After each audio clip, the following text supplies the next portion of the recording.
मौसम जैसे-जैसे चेंज होने लगता है ना, तो बॉडी में बहुत सारे चेंजेस आते हैं, सर्दी, जुकाम, खाँसी ये सारी चीज़ें पीछे लग जाती हैं। तो ऐसे में आज मैं आपके लिए बहुत ही बढ़िया-सी ये रेसिपी लेकर के आई हूँ। तो विंटर स्टार्ट होते ही आप इन लड्डुओं को बनाकर रख लें, बहुत ही टेस्टी और बहुत ही हेल्दी हैं। तो इन लड्डुओं को बनाने के लिए गैस पे पैन चढ़ाइए और उसमें 2 से 3 टेबलस्पून देसी घी डाल दीजिए। अब देखिए कुछ ये मैंने लिए हैं ड्राई फ्रूट्स, तो ये देखिए करीब 50 ग्राम काजू हैं, काजू बिल्कुल अच्छे वाले हैं।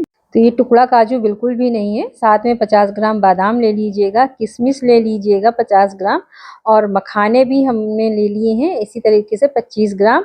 थोड़ा-सा मैंने नारियल ग्रेट करके लिया है, तो सारी चीज़ें ले ली हैं। मैं क्वांटिटी डिस्क्रिप्शन में दे दूँगी, आप जाकर चेक कर लीजिएगा। और अब देखिए गोंद लिया है मैंने 3 से 4 टेबलस्पून गोंद लिया है और ये बहुत ही अच्छी वाली गोंद है। तो जितना घी डाला है उतने घी में हमें थोड़ा-थोड़ा करके गोंद डालना है और भूनना है। खट्टा मत डालिएगा गोंद, नहीं तो फिर भूनेगी नहीं, अच्छे से फूलेगी भी नहीं। तो अभी आप देख रहे हैं ना कितने अच्छे से ये गोंद फूल रही है, तो बस धीमी आँच में इसे धीरे-धीरे भूनना है। अगर एक साथ ज़्यादा घी डालकर भूनेंगे ना तो घी को ये सोख कर लेती है। तो इसलिए थोड़ा-थोड़ा करके आप घी इसमें डालें और थोड़ा-थोड़ा इसमें गोंद ऐड करें और फिर भूनें धीमी आँच में। जब गोंद को आप दबाकर देख लीजिएगा अच्छे से फूटने लगे, तब इसका मतलब है कि गोंद अच्छे से फूल गई है। तो बस इसी तरीके से पूरी गोंद को मैंने भूनकर ये रेडी कर लिया है। अब इसी घी में मैंने डाल दिया है काजू और बादाम, दोनों चीज़ों को डाल दिए हैं और अब इन्हें हमें भून लेना है। तो बादाम जब चटकने लगे, इनके छिलके अच्छे से फट जाएँ, तब समझिए कि बादाम अच्छे से भुन गया है, क्योंकि इसका मॉइस्चर नहीं होना चाहिए। इसे इस तरीके से अच्छे से भून लीजिए। तब चलिए इसे भी हम निकाल लेते हैं और ये लीजिए पूरा बादाम काजू हमने प्लेट में निकाल लिया है। साथ में ही थोड़ा-सा घी फिर डालेंगे 1 टेबलस्पून और इसमें हम डाल देंगे मखाने। तो मखानों को हम कम घी में ही डालकर भूनेंगे, बहुत ज़्यादा घी डालकर नहीं भूनना है।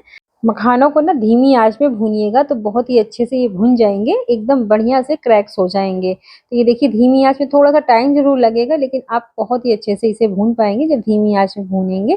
तो ये देखिए धीरे-धीरे भूनते हुए मखाने भी भुन गए हैं। अब हाथों में दबाकर देख लीजिए इस तरीके से, अगर ये अच्छे से फूट रहा है, गरम बहुत है इसलिए दूसरा हाथ लगाना पड़ा। तो इस तरीके से देखिए ऐसे जब फूट जाए तो समझिए मखाने भी अच्छे से भुन गए हैं। तो बस अब इन्हें भी अलग बर्तन में निकाल लेते हैं। तो मैंने काजू बादाम वाले ही बर्तन में इसे भी निकाल लिया है और अब इसमें डाल देंगे ये 1 टेबलस्पून पोस्ता दाना, जिसे हम खसखस भी कहते हैं और इंग्लिश में इसे पॉपी सीड्स भी कहते हैं। तो बस इन्हें भी इसी तरीके से बिना घी के भी भूनेंगे और अब जब नारियल घिसा हुआ डाल देंगे, साथ में ही किशमिश, चिरौंजी सब कुछ डाल देंगे। 1 टेबलस्पून घी डालकर इसे भी हमें रोस्ट कर लेना है। धीमी आँच में सारी चीज़ें रोस्ट करेंगे तो इसका मॉइस्चर जो है वो निकल जाएगा और इस तरीके से इसे चलाते हुए भून लेंगे। तो बस ये भी अच्छे से भुन चुका है, अब इसे भी हम निकाल लेंगे।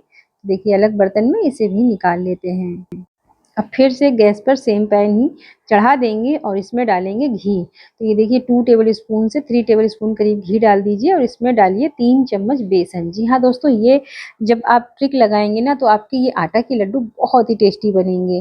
बेसन डालने से ना इसमें बहुत ही अच्छा-सा सोंधापन आएगा और ये देखिए बेसन को धीमी आँच में इस तरीके से भून लीजिए। जैसे-जैसे झाग खत्म हो जाएगा और बेसन का कलर चेंज हो जाएगा तो बेसन अच्छे से भून गया है। और अब ये मैंने लिया है गेहूँ का आटा, ये 600 ग्राम गेहूँ का आटा है, तो इसे भी डालकर हमें धीमी आँच में भूनना है।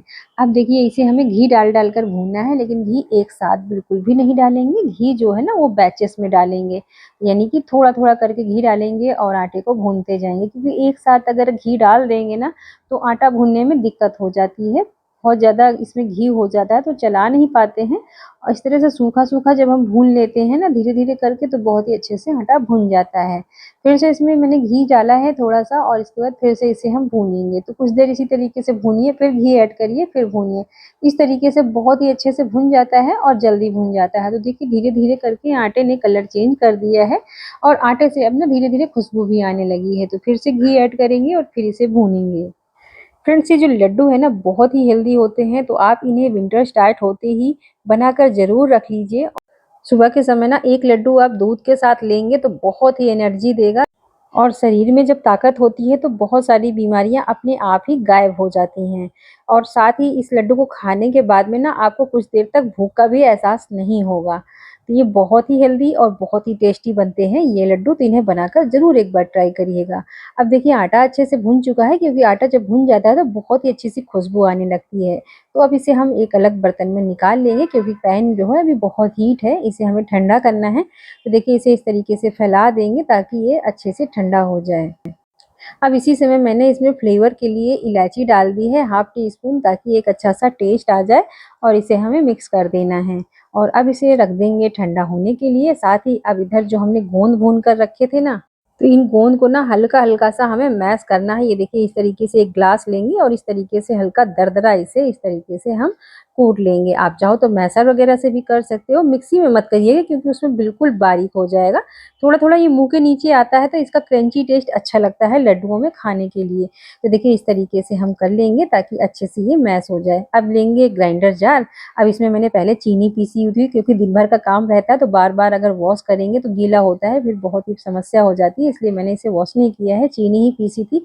तो इसी में मैं ना थोड़ी-सी ये मखाने हैं, इन्हें ग्राइंड कर लेते हैं। तो इन्हें हल्का दरदरा हम ग्राइंड करके तैयार कर लेंगे। तो ये देखिए मखानों को हमने हल्का दरदरा ग्राइंड कर लिया है, इसे हम आटे में डाल देंगे। साथ ही जो ड्राई फ्रूट्स हैं ना, बादाम और काजू, इन्हें हम काट कर डालेंगे। आप चाहो तो इन्हें भी हल्का-सा दरदरा कर सकते हो ग्राइंडर में, लेकिन उस तरीके से ये पीस भी जाते हैं नीचे-नीचे हल्के से, तो इसलिए मैं इसे काट कर डालूँगी, ताकि इसका जो क्रंची टेस्ट है वो लड्डुओं में खाने में बहुत ही अच्छे से समझ में आए। तो देखिए इस तरीके से हम इन्हें काट लेंगे। तो सारे ड्राई फ्रूट्स काट लेते हैं और अब इन्हें भी हम इसमें डाल देंगे। साथ ही ये जो हमने गरी और ये किशमिश वगैरह, चिरौंजी वगैरह थी ना, इसे भी इसमें डाल देंगे, और ये गोंद भी इसी आटे में हमें मिक्स कर देना है। तो अब सारी चीज़ों को इसमें अच्छे से मिला लेंगे।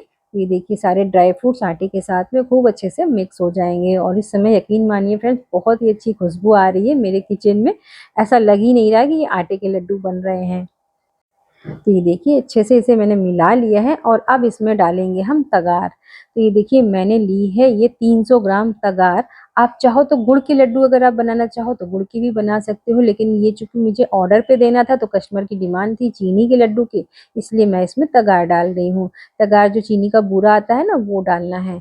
तो बस डालकर इसे अच्छे से मिक्स कर देंगे। तो ये देखिए हाथों से ऐसे मिला देंगे, ताकि हाथों से इसलिए मिलाइएगा ताकि अच्छे से एक-एक दाना आटे में चीनी का मिल जाए खूब अच्छे से। तो ये देखिए इस तरीके से मैंने इसे मिला दिया है, और अब देखिए लड्डू बनाकर देखिए, अगर आपको लग रहा है ये रूखा है तो इसमें थोड़ा-सा घी मेल्ट करके और डाल दीजिए। तो मुझे थोड़ा-सा ये रूखा लग रहा था अभी इसमें, तो मैंने 3 चम्मच घी को और गरम किया और इसमें अच्छे से मिला दिया है। अब देखिए हाथों से इस तरीके से जब इसे रगड़ेंगे ना, एकदम इसकी मलाई करना है, अच्छे से मालिश जैसी करनी है। तो बस इस तरीके से जब करेंगे तो खूब अच्छे से इसमें घी समझ में आने लगेगा, और अब लड्डू बनाकर देखेंगे तो खूब अच्छे से लड्डू बन जाएँगे। अच्छा, अब अगर आप इसमें घी ज़्यादा ऐड नहीं करना चाहते हैं, हेल्थ कॉन्शियस है, बहुत ज़्यादा घी का इस्तेमाल नहीं करना चाहते हैं, तब आप इसमें ना 1 कप दूध को गरम करके थोड़ा-थोड़ा करके मिक्स कर लीजिए।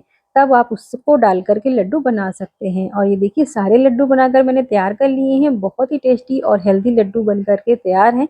आप इन लड्डुओं को ना 15 से 20 दिन तक स्टोर करके रखें, ये बिल्कुल भी खराब नहीं होते हैं। फ्रेंड्स, अगर रेसिपी पसंद आई हो तो प्लीज़ मुझे सपोर्ट करें, और वीडियो को लाइक, शेयर और कमेंट करना बिल्कुल मत भूलिएगा।